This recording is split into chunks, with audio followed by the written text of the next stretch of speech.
Hello अस्सलामु अलैकुम guys. कैसे हैं आप? उम्मीद करती हूँ अल्हम्दुलिल्लाह माशाल्लाह से अच्छे ही होंगे। और हम क्या बताएं आपको, हमारा तो पता ही है हम कैसे हैं। तो गाइस, ये है मेरा पार्ट 5 मेरा ब्लॉग। जो मेरे मुस्लिम भाई मेरे ब्लॉग को देखना बहुत पसंद कर रहे हैं, और मैं आपसे यही रिक्वेस्ट करती हूँ गाइस, मेरी वीडियो को ज़्यादा से ज़्यादा शेयर कीजिए, ज़्यादा से ज़्यादा मेरी सपोर्ट कीजिए और मेरे चैनल को सब्सक्राइब कीजिए। अभी मेरी वीडियो पे ज़्यादा व्यू नहीं आ रहे हैं, मेरे मुस्लिम भाई मेरी वीडियो को ज़्यादा नहीं देख पा रहे हैं, तो मैं आपसे रिक्वेस्ट करती हूँ प्लीज़ गाइस, मेरी वीडियो को अपने दोस्तों को शेयर कीजिए ताकि मेरा चैनल जल्दी से उठे और मेरी हिस्ट्री बहुत मुसलमान भाई बहन लोग सुने और उनको इंटरेस्ट आए। और अगर मेरी वीडियो ब्लॉग आपको अच्छा लगता है तो प्लीज़ कमेंट में ज़रूर बताएं। तो गाइस, आपको जैसे ही पता है कि मैं हिंदू परिवार से ब्लॉग करती थी। 2012 में मैंने इस्लाम कबूल किया, लेकिन मैंने अभी तक एक भी ब्लॉग में अपना पहला नाम नहीं बताया है। तो गाइस, मैं आज इस ब्लॉग में अपना जो मम्मी के यहाँ का नेम था मेरा, वो बताने जा रही हूँ। तो गाइस, आज मेरा आप वो नाम सुनिए। और फिर मैंने उसको मुस्लिम में कन्वर्ट किया। तो गाइस, मेरे मम्मी के यहाँ का मेरा नाम है प्रेमलता ठाकुर और मैंने उसको मुस्लिम में कन्वर्ट किया है रोज़ी खान से। तो गाइस, ये मेरे मम्मी का यहाँ का नाम था। अब जो मेरा नाम कन्वर्ट है वो है रोज़ी खान। तो गाइस, आप मेरा ब्लॉग देखते हैं और प्लीज़ आप अपना राय हमें कमेंट में बताते हैं और ऐसे ही बताते रहें, ऐसे ही प्यार देते रहें। तो गाइस, जो मुझे मजबूरी हुई सोशल मीडिया पे आके अपनी हिस्ट्री बताने की, मैं इसलिए बता रही हूँ कि जितनी भी मेरी मुस्लिम बहनें हैं वो अपने ईमान पे कायम रहे। मैंने कितना कुछ जुल्म सहा, लेकिन जब मैंने एक बार इस्लाम कबूल कर लिया तो मैंने उसको छोड़ने की कभी जहन तक में नहीं सोचा।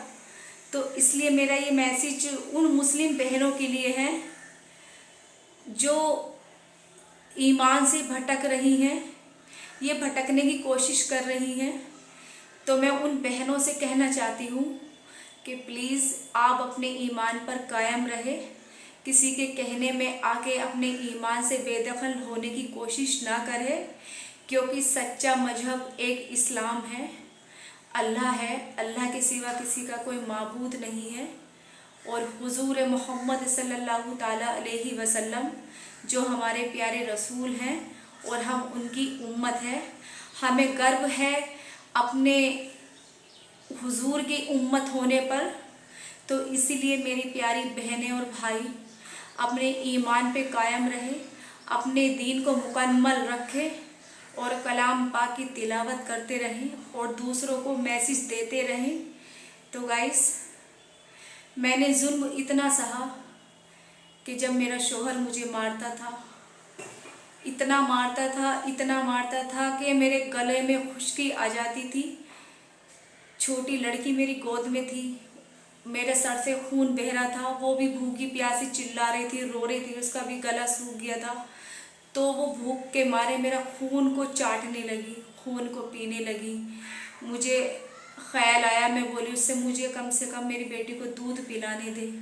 उसने दूध नहीं पिलाने दिया और इतना फरीफान चाय बनाने का जो फरीफान होता है वो मेरे ऊपर वार इतने कर रहा था कि मेरा सर पूरा फाड़ दिया, मेरा हाथ पैर जख्मी कर दिए। तो गाइस, पिटते पिटते, गर्मी का टाइम था, मुझे इतनी तक की प्यास लग रही थी कि गाइस मैं उससे कहने लगी कि प्लीज़, मैं उसको भैया पापा कह के बोलती थी, मेरे भैया, मेरे पापा मुझे छोड़ दो, मेरे बहुत चोट लग गई, मेरे बहुत चोट लग गई, मुझे छोड़ दो, मुझे एक बूंद पानी दे दो। तो वो शराब पिए हुए मुंह से अपने पैरों पे थूकता था और मुझसे बोलता था कि इसे चाट। मैं नहीं चाटती थी तो मुझे और मारता था। फिर मैं अपनी जान बचाने के लिए उस थूक को चाटती थी। फिर मुझसे कहती थी कि अब तो एक बूंद पानी दे दे। फिर थूकता था, फिर कहता था इसे और चाट, तब तुझे पानी दूंगा। तो गाइस, मैंने ऐसे ऐसे जुल्म सहे हैं। पेशाब तक उसने मेरे मुंह में किया, लेकिन मैंने अपना ईमान नहीं छोड़ा, मैंने अपना मजहब नहीं छोड़ा। मेरे परिवार, मेरी मम्मी के फ़ोन आता था कि अब भी सुधर जा, तुझे अब भी अकल नहीं आ रही, तेरी ज़िंदगी उसने तबाह कर दी है और तू अभी भी उसके लिए मर रही है, अभी भी उसी के लिए कट रही है, पिट रही है। तुझे क्या लालच है, तू घर वापस आ जा, हम तुझे अपनाने के लिए तैयार हैं। लेकिन मैंने अपने परिवार वालों से साफ मना कर दिया कि अगर मुझे आपको ही अपनाना होता तो पहले मैं आपको छोड़ती नहीं, और जब मैंने छोड़ा है तो मैंने दोबारा वापस पाने के लिए नहीं छोड़ा। मैं अपने ईमान से कभी बेदखल नहीं होंगी।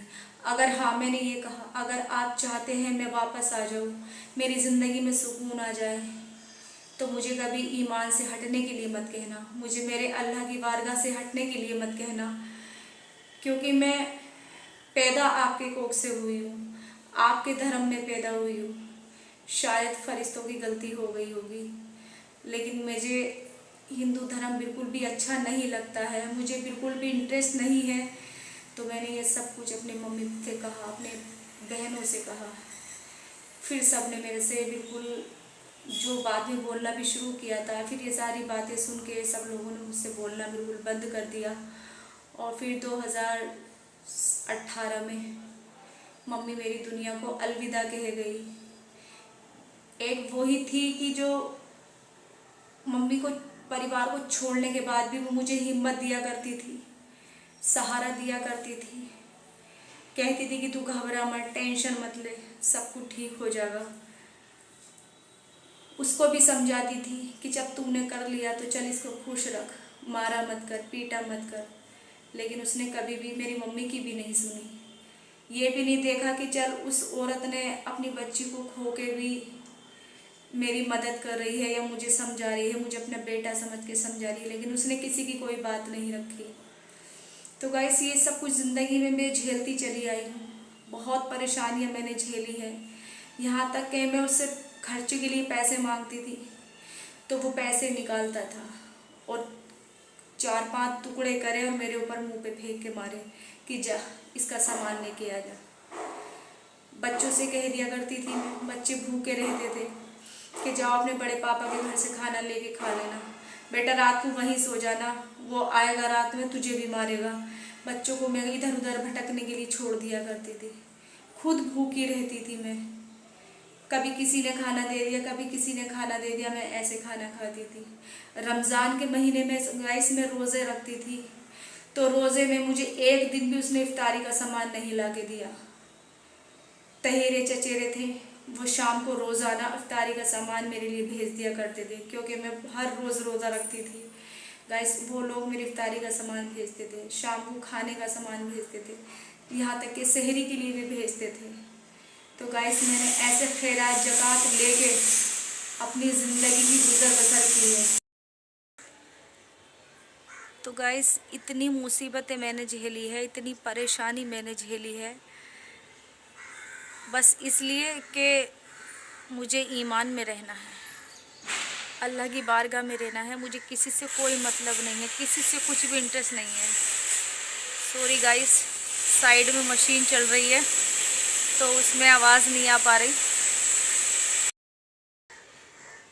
गाइस, आप ही बताइए कि अल्लाह ने कहा कि सब्र करो, उसका अज़र मैं दूंगा।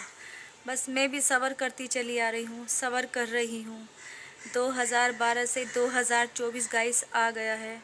मुझे मजबूरी हो गई है सोशल मीडिया पे आके अपनी बातें शेयर करना, क्योंकि मेरे पास कोई रास्ता नहीं है गाइस। कि मैं चाह रही हूँ कि मेरा यूट्यूब चैनल चल जाए, जिससे मैं अपने बच्चों को घर में रह के पाल सकूँ। मैं कहीं दूसरे के यहाँ नौकरी नहीं करना चाहती, कहीं जाना नहीं चाहती, मैं बेपर्दा नहीं होना चाहती गाइस, क्योंकि दुनिया अकेले होने का फ़ायदा उठाने की कोशिश करती है। किसी को अपनी मजबूरी बताओ, परेशानी बताओ, तो उस परेशानी का फ़ायदा उठाने का कोशिश करते हैं। तो गाइस, इसीलिए मैं सिर्फ मीडिया पे आके अपने मुस्लिम भाई बहनों से रिक्वेस्ट करती हूँ, जितनी भी हो सके हमारी हेल्प कीजिए, हमारी मदद कीजिए और हमारे चैनल को ज़्यादा से ज़्यादा सपोर्ट कीजिए, ताकि हमारे दिल में भी एक उमंग जाग सके, खुशी जाग सके। और दुआ कीजिए कि मेरे बच्चे का पहला पारा हिफ्ज़ हो चुका है और अल्लाह तबारक व तआला सही सलामत उसके सारे कलाम पाक पारे हिफ्ज़ मुकम्मल हो जाए। और मुझे बहुत बड़ी खुशी मिलेगी जिस दिन मेरा लड़का हाफिज़ कुरान बनेगा। तो गाइस, बस मैं ये मैसेज देना चाहती हूँ कि अपने ईमान से कभी भी मत भटकना। चाहे कितनी भी मुसीबतें आए, चाहे कितनी भी परेशानी आए, मेरे प्यारे भाई बहनों, अपने ईमान पे कायम रहना।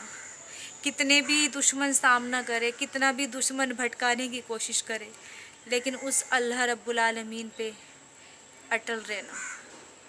कभी भी उससे दूर मत होना, क्योंकि अल्लाह के सिवा कोई दूसरा माबूद है ही नहीं। सारे जहां का मालिक वो है अल्लाह ताला।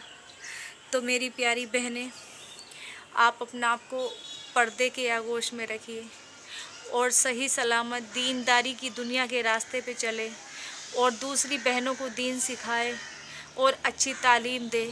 जितना हो सके कलाम पाक की तिलावत करे और हो सके ज़्यादा से ज़्यादा भाई बहन अपनी बहन बेटियों को दीन हासिल मुकम्मल कराए और उन्हें आलिमा बनाए, ताकि हर मुसलमान का बच्चा ये समझे और उन्हें ये पता हो कि हाँ, हमारा दीन क्या है, इस्लाम क्या है, हम किस कौम, हम किस उम्मत से पैदा हैं, यही बताएं। तो मेरे प्यारे भाइयों, आज का ब्लॉग सिर्फ इतना ही। मैं अगला ब्लॉग दूंगी कल। अगर आपको मेरी वीडियो पसंद आए तो शेयर करें, सब्सक्राइब करें और कमेंट में अपनी राय ज़रूर दें अगली हिस्ट्री जानने के लिए। अल्लाह हाफिज़।